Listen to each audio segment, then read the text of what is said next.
Salut les amis de eSport TV gars yi jaajëf woy leen di like woy leen di abonné mais surtout également woy leen di laisser seeni commentaires di joxe seen xalaat ci li nga xam mooy actualité footballistique du moment et actualité footballistique internationale. Et pour parler aujourd'hui gars yi de l'actualité footballistique, nous allons parler du Paris Saint-Germain, précisément d'un joueur du Paris Saint-Germain, Idrissa Gana Gueye. Pourquoi Idrissa Gana Gueye? Vous l'avez tous vu, Idrissa Gana Gueye ren dafa wone beneen facette joueur par rapport à son intégration au sein de l'effectif du Paris Saint-Germain. Idrissa Gana Gueye ñëpp xamoon nañ ne c'était un bon milieu récupérateur, un milieu box to box comme on aime à le dire. Ñu bëri sax ñu doon wax naan c'est le N'Golo Kanté africain ou c'est le deuxième meilleur milieu récupérateur du monde après ki nga xam ne mooy N'Golo Kanté. Mais Idrissa Gana Gueye ñu bëri dañ doon laam-laamee naan ndax day des Paris Saint-Germain wala du fa des gannaaw bi nga xam ne Wijnaldum mi ngi fa ñëw na ci renforcer équipe boo xam ne déjà ils avaient Verratti, Paredes ak tamit ki nga xam ne mooy Herrera. Ñu bëri nag dañoo wax naan Wijnaldum bu ñëwee Idrissa Gana Gueye di génn ci plan bi. Waxoon nañ aussi que ne du fa am place am ñii ne Leonardo da koy jaay et tout. Moi personnellement je faisais partie si ñu waxoon ne Idrissa Gana Gueye dina imposer boppam ci Paris Saint-Germain. Lu tax ma waxoon ko ne mooy que ne Idrissa Gana Gueye par rapport au système de jeu mis en place au niveau du Paris Saint-Germain, également par Mauricio Pochettino, ils ont beaucoup plus de joueurs offensifs et moins de joueurs défensifs pour parler du milieu. Et qu'aujourd'hui, pour mieux équilibrer ces milieux de terrain, ils ont besoin d'un milieu box-to-box, un milieu récupérateur. Montar Idrissa Gana Gueye, en plus de jouer ce rôle de piston, de milieu récupérateur, entre autres, cette année, dafa dolli ci di dugal ay but yu bëri. Ñu bëri nag doon nañ wax naan Idrissa Gana Gueye day génn ci plan wu Mauricio Pochettino, Leonardo da ko bëggoon a jaay, entre autres.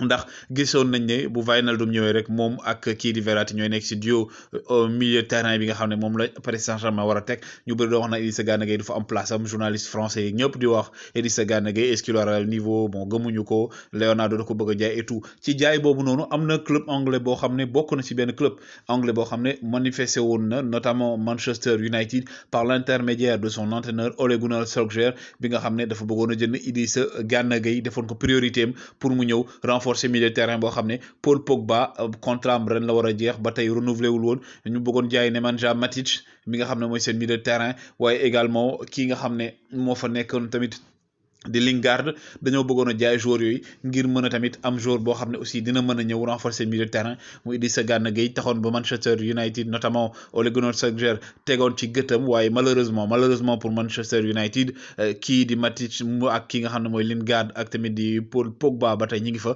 Loolu tax ba amuñu koppar gi, seen gafa amul koppar goo xam ne mënoon nañ jël ki nga xam ne mooy Idrissa Gana Gueye. Heureusement aussi pour Paris Saint-Germain, parce que gis nañu Idrissa Gana Gueye ren saison bi day dugal ay but moom ak Ander Herrera imposé nañ seen bopp. Waaye tamit sur le plan défensif gis nañ ne Idrissa Gana Gueye il apporte beaucoup dans la stabilité du milieu de terrain du Paris Saint-Germain. Ñu bëri sax jàpp nañ ne fi mu ne nii tey moom mooy équilibre, mooy ossature li nga xam ne mooy milieu de terrain Paris Saint-Germain. Te bu fa nekkul dañuy gis torof yi nga xam ne dañ koy am. Ñu koy saluer parce que tamit Wijnaldum lañu yaakaaroon ne bu ñëwee dina ñëw imposer boppam. Pour l'instant Wijnaldum ba léegi il a des soucis pour s'imposer au niveau du Paris Saint-Germain. Est-ce que bokkul ak saison yi mu enchaîné yëpp ak li mu jugee compétition, on ne sait pas. Mais ce qui est sûr et certain que Idrissa Gana Gueye il a fait une très bonne pré-saison, préparé na pré-saison bu baax, mi ngi monter en confiance, mi ngi monter également sur le plan technique et tout. Il s'est beaucoup amélioré. Idrissa Gana Gueye bi nga xamante ne test yi ñu doon defaat États-Unis fële si Paris Saint-Germain, test physique yi ñu doon def, moom ak kii di Sergio Ramos ñu am score, am record bi nga xam ne moo gën a kawe ci record yi. Comme d'habitude Idrissa Gana Gueye sort toujours premier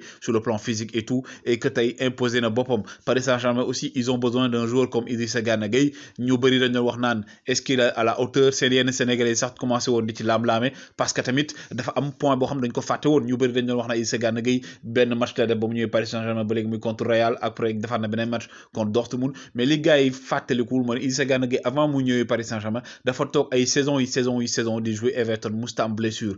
Jóge Everton ñëw jouer Coupe d'Afrique, jóge Coupe d'Afrique dem Coupe du Monde, jóge Coupe du Monde ñëw demaat Coupe d'Afrique, ñëw Paris Saint-Germain. Loolu yëpp nekk loo xam ne effort physique la yu mu yàgg a def sur 5 ans yoo xam ne Idrissa Gana Gueye taxawul, il a toujours été performant. Ñëw benn at commencé à avoir des problèmes, gars yi commencé ko ŋàññi mais heureusement pour l'instant on touche du bois, il est en train de faire sa saison, il est en train de faire de magnifiques choses avec le Paris Saint-Germain, il est en train aussi de s'imposer. Aujourd'hui c'est un leader et un titulaire indiscutable dans l'effectif et dans le 11 du Paris Saint-Germain, un Sénégalais qui montre encore que les Sénégalais sont de dignes fils, sont des patriotes mais également d'excellents joueurs. Il fait partie des meilleurs milieux de terrain actuels du monde en s'agissant bien entendu de milieu box-to-box, milieu récupérateur. Gars yi woy leen di abonné woy leen di like et surtout gars yi joxe leen seen commentaire que c'est important jaa ngeen jëf.